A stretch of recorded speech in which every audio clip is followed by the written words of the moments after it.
Ukraine के बहाने रूस और नाटो देशों में परोक्ष लड़ाई जारी है। नाटो देश यूक्रेन की खुलकर मदद कर रहे हैं और ये मदद लगातार जारी रखने की बात भी कर रहे हैं। दूसरी तरफ नाटो अब फिनलैंड और स्वीडन तक अपने विस्तार में जुटा हुआ है। लेकिन इस बीच दुनिया के सबसे ताकतवर सैन्य संगठन को जोर का झटका लगा है। नाटो के खिलाफ डार्क षड्यंत्र हुआ है और उस साजिश ने नाटो के होश भी उड़ा दिए हैं।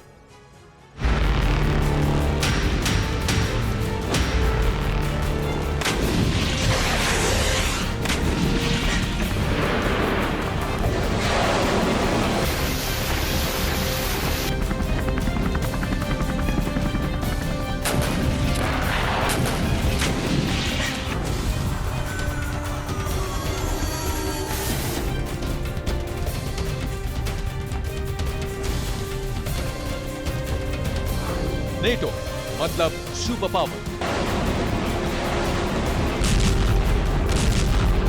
मतलब दुनिया का सबसे बड़ा सैन्य संगठन।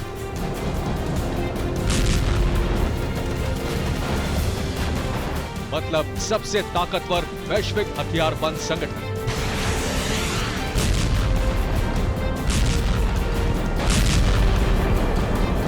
नेटो मतलब अमेरिका की अगुवाई वाले 30 देशों का वो सशस्त्र संगठन जिसका गठबंधन शत्रु देशों के लिए भय का पर्याय है।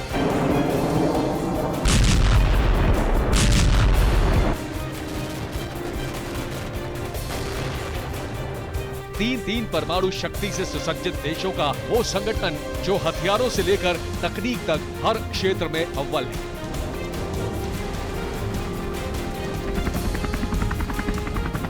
उस नेटो की अभेद्य दीवार में सेंधमारी हो गई है।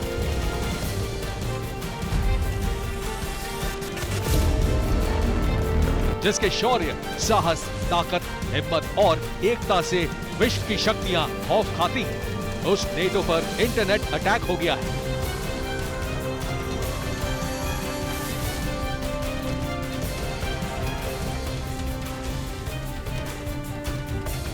और अमेरिका, फ्रांस, ब्रिटेन समेत तमाम नेटो सहयोगी लाचारगी की भेड़ियों में जकड़े हुए हैं। Dark net, cyber attack, NATO देशों के लिए सेटबैक। एक क्लिक, नेटो का खुफिया दस्तावेज हुए लीक। नेटो का सीक्रेट डॉक्यूमेंट चोरी, इंटरनेट पर बिक्री। इंटरनेट पर सेल लगी है नेटो के खुफिया दस्तावेजों की। डार्क नेट पर नेटो के अहम डॉक्यूमेंट्स खुलेआम बेचे जा रहे हैं, वो भी एक दो नहीं बल्कि सैकड़ों की तादाद में। साइबर हमले के बाद जिस डार्क नेट पर नेटो की गुप्तता की नीलामी हो रही है उसके बारे में विस्तार से बताएंगे। मगर उससे पहले जान लीजिए कि नेटो का ये सीक्रेट डॉक्यूमेंट लीक हुआ है पुर्तगाल से, यानी वो यूरोपीय देश जो नेटो का अहम संस्थापक सदस्य है। नेटो की सूचना की चोरी की खबर का खुलासा पुर्तगाल के एक अखबार ने किया है। बताया यह गया है कि जो सूचना नेटो ने पुर्तगाल को भेजी थी उसे साइबर हैकर्स ने बीच में ही उड़ा लिया और अब उसे डार्क वेब पर बेचा जा रहा है। डेटा लीक की पहली जांच में पाया गया कि वर्गीकृत जानकारी के लिए सुरक्षा नियमों को तोड़ा गया था, क्योंकि दस्तावेजों को हासिल करने और उसे फॉरवर्ड करने के लिए गैर सुरक्षित कनेक्शन का इस्तेमाल किया गया था। जांच में पता चला है कि साइबर अपराधी को बहुत ज्यादा जानकारी नहीं थी।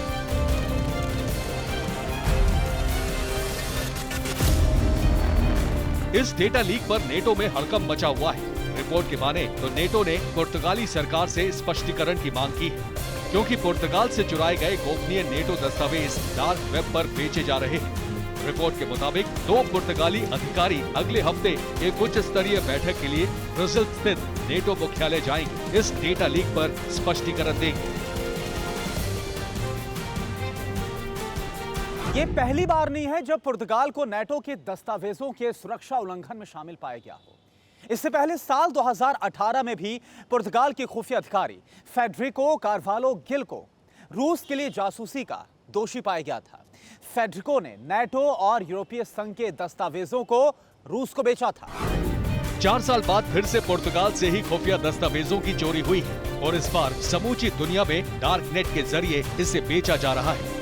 नेटो की फजीहत हो रही है। अब जरा समझिए कि ये डार्क नेट या डार्क वेब होता क्या है। आमतौर पर जिस ब्राउजर का इस्तेमाल हम और आप करते हैं वो सरफेस वेब होता है। लेकिन गैर कानूनी कामों को अंजाम देने के लिए डार्क वेब का इस्तेमाल किया जाता है, जो असल में डीप वेब का हिस्सा होता है। इस डार्क वेब में तमाम तरह के गैर कानूनी और बेहद खतरनाक कामों को अंजाम दिया जाता है। सरफेस वेब पर जो काम होता है वो पूरे इंटरनेट का महज 4% है, लेकिन वहीं 96% जो काम होता है वो डीप वेब पर होता है।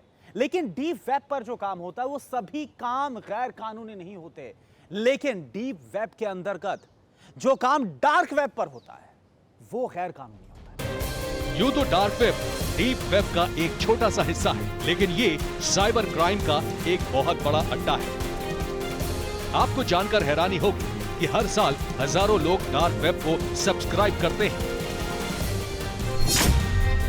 डार्क वेब एक्सेस करने के लिए साधारण ब्राउजर का इस्तेमाल नहीं किया जाता है। इन्हें TOR यानी द अनियन राउटर जैसे विशेष ब्राउजर की जरूरत होती है। TOR पर हमेशा IP एड्रेस बदलता रहता है। यही वजह है कि डार्क वेब पर काम करने वालों को पकड़ना लगभग नामुमकिन हो जाता है। मीडिया रिपोर्ट्स के मुताबिक डार्क वेब पर ब्राउज की जाने वाली वेबसाइट के अंत में .com या .in नहीं बल्कि .onion होता है। वेबसाइट होस्ट से लेकर विजिटर तक का नाम पता नहीं लगाया जा सकता है। इसी डार्क वेब पर नेटो की खुफिया जानकारी सरेआम नीलाम की जा रही है। नेटो देशों में खलबली मची हुई है।